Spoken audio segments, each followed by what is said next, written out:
What if the word incel was not meant to provoke fear, disgust, or derision, but simply to name a kind of pain that really hasn't had the room to breathe?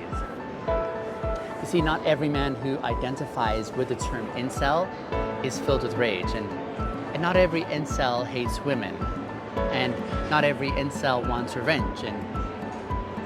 But the thing is, every incel by definition has one thing in common, and that is they're carrying this ache of unwantedness.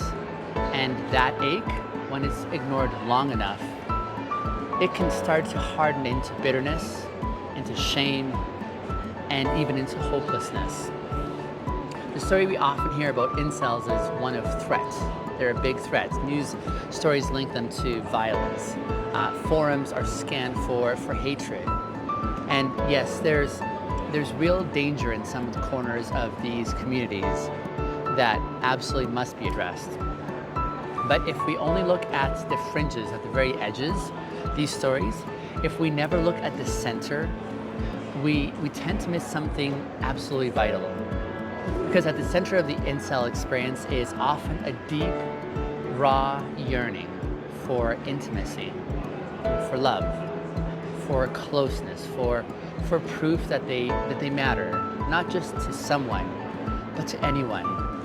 See, the very word involuntary reveals that this isn't a choice. These are not people who are rejecting connection. They feel like they've been rejected by it. But how does someone get to the point of identifying as an incel? For the most part, it doesn't start with an ideology.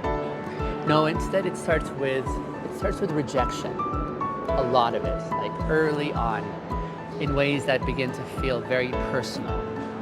For some, it was the moment that they first realized that no one made eye contact with them in class. For others, it's when they got laughed at when they tried to express interest in a connection. Maybe it was the dating app messages that were left unread, or the silence, or the cold, the birthday that no one remembered in their circle. And over time, these experiences add up. And over time, these small moments begin to create a storyline that says, I must not be attractive, or no one wants me, or there's something wrong with me inherently. And eventually, many come to believe this, and they say things like, I'm doomed to be alone, not just now, but forever.